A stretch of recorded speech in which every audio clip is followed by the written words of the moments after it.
Hey friends, it's Jackie Monaster, your children's pastor. Welcome back to another day of story time. Today we are taking a look at the idea that we can praise God even in our hard times. You see, there's this story in this Jesus Storybook Bible all about these guys, the Israelites. They were God's people, God's chosen people. And God had promised the Israelites that they would be able to take over this city called Jericho. God had chosen a leader called Joshua to lead the people, but the problem is that Jericho had really big walls. This was going to be a really hard time for God's people, but God had a funny way of making things happen. All right, let's jump in. Jesus Storybook Bible, we're looking at the chapter called The Warrior Leader. After Moses died, God gave his people a new leader. His name was Joshua, which means the Lord saves.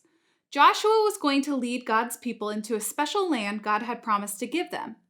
By this time, God's people had been wandering around in the baking hot desert for 40 years.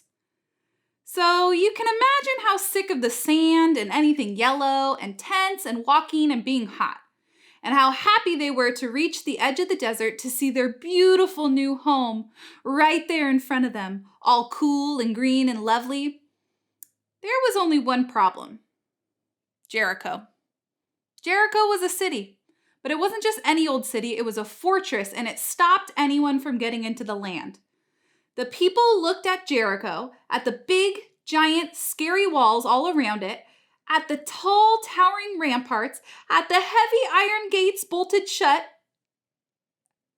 at each other. What would they do? No one knew. But God knew. And God told Joshua what to do.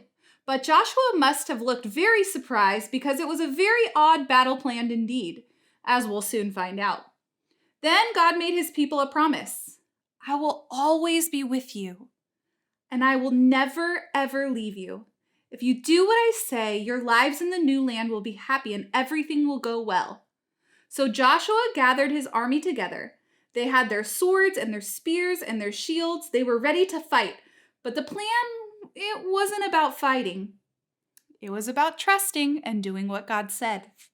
Joshua's army went marching around the city, day after day after day. They're too scared to fight, the people said. But they were very wrong. God's people weren't scared, they were waiting for God to tell them what to do next. On the seventh day, God told his people to march around the city, not once, but 7 times. Then God told everyone to make as much noise as they could. Why don't you guys try right now? Make as much noise as you can. Ah! Has anyone ever told you to make as much noise as you possibly can? Yes, because I just did. Well, imagine that noise. Add 39,999 other people making that noise too, and you'll get the idea. It was ear-splitting.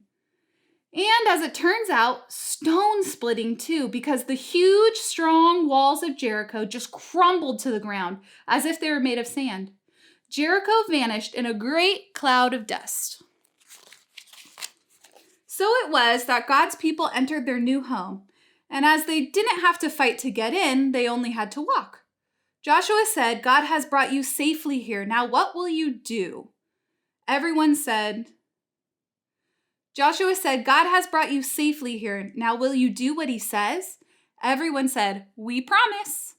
Only God can make your heart happy, Joshua said, so don't pray to pretend gods. No, never, they said. I'm afraid they didn't keep their promise. They didn't do what God said, and many years later, just as God warned them, things would go badly for God's people. They would lose their home, enemies would capture them and take them as slaves, and God's people would scatter into many different lands. But God's plan was still working. One day he would give his people another leader and another home. But this home, no one could ever take from them. You see, Joshua needed to follow God's plans in order for this to work. God's words are true, and we can trust and follow him. God is with us, and he will guide us. He has good things in store for us. So, you can praise when you face hard times because you know who's on your side, God. Take some time and talk about these questions with your family. Are you ready? First question. What should we do when we face hard times? Second question. How can we praise even when we're facing those hard times? All right, friends, check out our daily challenge, and I can't wait to see what you guys are up to in your homes. Bye!